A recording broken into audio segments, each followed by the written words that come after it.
This is the story about a girl who ate herself to death, not to be confused with the Siberius self-cannibalistic act of eating oneself, but rather a gluttonous path to self-destruction, a girl's love of food and her unfortunate demise. She was a privileged young girl named Susan, who lived within a mansion on the far side of town in a world all her own. Having neither mother nor father to raise her, she was a gloomy princess, confined to an ever-darkening castle.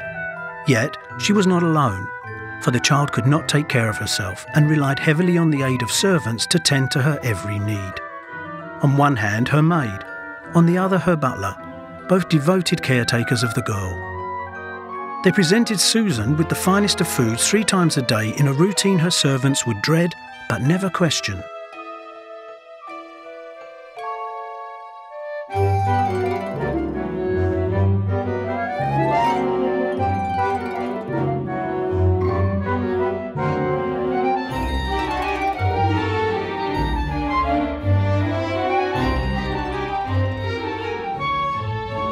Rarely would any dish please her peculiar, ever-changing and unpredictable taste.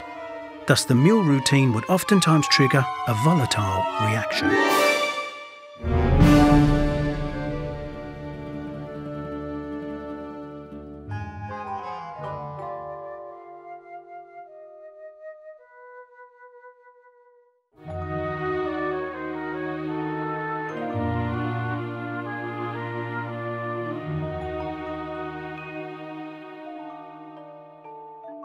Susan was not always this difficult. In fact, she used to be quite the angel, a distant memory in her mind. Abandoned at an early age in the 13th year of her young life, Susan fondly reminisced about the last day with her parents.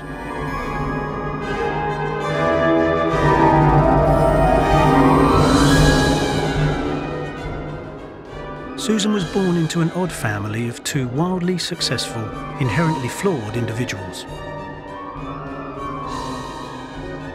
Her father, a wealthy tycoon who travelled the world and enjoyed the many pleasures of life.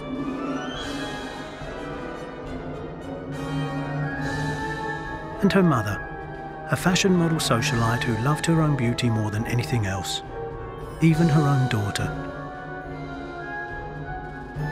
Despite the awkward affections they showed Susan, the 2 reluctant parents tried their best to raise the child, but keeping up with family life was a challenge they simply could not maintain.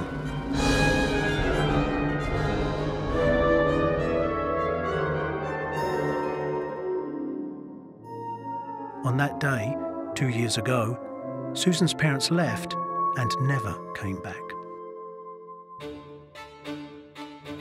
Life moved on for the girl, who was now 15 years old. Each day, her complex morning ritual consisted of 100 brushstrokes to her hair, an intense wardrobe selection of garments, corsets, blouses, skirts and stockings, all the brilliant uniform colour of black. And, of course, spotless shoe shining for each pair of her vast collection of fancy footwear.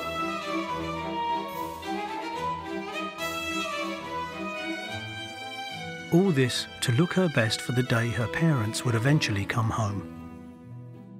A belief that never dwindled even as the time passed. But eventually, the girl became overwhelmed with loneliness. Consumed by her dark thoughts, she retreated into her cavernous bedroom and refused to come out. Isolated from her inactivity, Susan's seclusion gave way to delusion. She sat alone in the dark.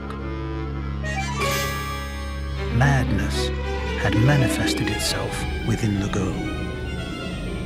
Spiralling into darkness, they could no longer bear to see Susan in such a state.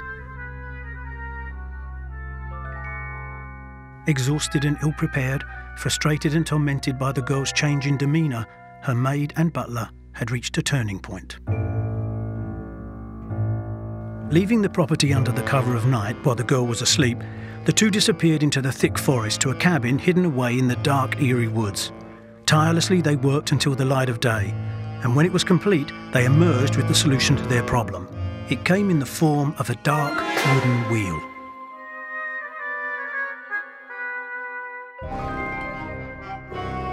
Approving of the invention, Susan watched as her servants placed an assortment of culinary delights on the turntable. and as expected, the girl indulged herself in the feast that lay before her.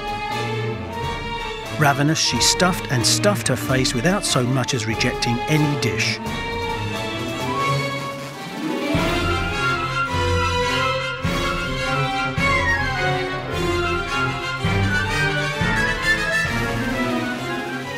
Amid the massacre of food, Susan began to choke. Reaching out for help, her caretakers were divided, for the plan that they had put into action was a painful sight to witness. And so she collapsed, her face deep in her one true happiness, the food.